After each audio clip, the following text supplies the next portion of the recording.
Mesmerizing wedding collection. Tejaswini by Chungat Jewelry.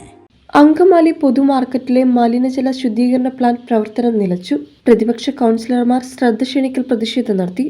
നഗരസഭാ മാർക്കറ്റിൽ 1,10,00,000 രൂപ ചെലവഴിച്ച് 2023 ജനുവരിയിൽ പ്രവർത്തനം ആരംഭിച്ച മലിനജല ശുദ്ധീകരണ പ്ലാന്റ് പുഴുവരിച്ച് ദുർഗന്ധം വമിച്ച് കൊതുക് വളർത്തൽ കേന്ദ്രമായി മാറിയിരിക്കുകയാണ്. ഇതോടൊപ്പം ലക്ഷങ്ങൾ ചെലവഴിച്ച് 2021 മാർക്കറ്റിൽ തന്നെ സ്ഥാപിച്ചിട്ടുള്ള ജൈവമാലിന്യ സംസ്കരണ പ്ലാന്റും പ്രവർത്തനരഹിതമായിട്ട് മാസങ്ങൾ പിന്നിട്ടു. 2 പ്ലാന്റുകളും പ്രവർത്തന സജ്ജമാക്കണമെന്ന് കൗൺസിൽ യോഗങ്ങൾ ഉൾപ്പെടെ പല ആവർത്തി ആവശ്യപ്പെട്ടിട്ടും അധികാരികൾ കേട്ട മട്ടില്ല.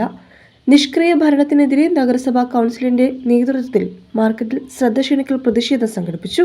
നഗരസഭാ വികസനകാര്യ സ്ഥിരം സമിതി അധ്യക്ഷൻ TY ഏലിയാസ് സമരം ഉദ്ഘാടനം ചെയ്തു.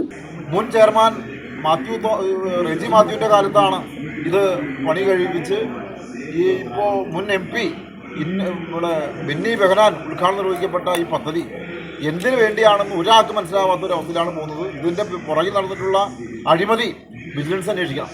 കാരണം 1,10,00,000 രൂപ നിസ്സാര കാര്യമില്ല. ഇതുകൊണ്ട് എന്ത് നേട്ടം ആർക്കുണ്ടായി എന്നതാണ് ഏറ്റവും പ്രധാനപ്പെട്ട കാര്യം. മറ്റൊന്ന് തൊട്ടപ്പുറം തന്നെ ഇവിടെ ജൈവമാലിന്യ സംസ്കരണ പ്ലാന്റ്, അതും ലക്ഷക്കണക്കിന് രൂപ ചെലവഴിച്ചാണ് നിർമ്മിച്ചിട്ടുള്ളത്.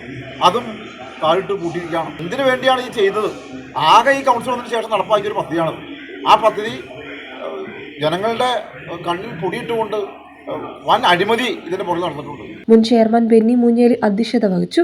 LDF parliamentary party secretary PN Joshi, പൊതുമരാമത്ത് സ്ഥിര സമിതി അധ്യക്ഷ ലക്സി ജോയി, കൗൺസിലർമാരായ ഗ്രേസി ദേവസി, മാർട്ടിൻ B മുണ്ടാടൻ, വിൽസൺ മുണ്ടാടൻ, ലേഖ മധു, അജിത ഷിജോ, രജനി ശിവദാസൻ, സരിത അനിൽ എന്നിവർ സംസാരിച്ചു. അടിയന്തരമായി പ്രശ്നപരിഹാരം കണ്ടില്ലെങ്കിൽ സമരം ശക്തമാക്കുമെന്ന് കൗൺസിലർമാർ മുന്നറിയിപ്പ് നൽകി.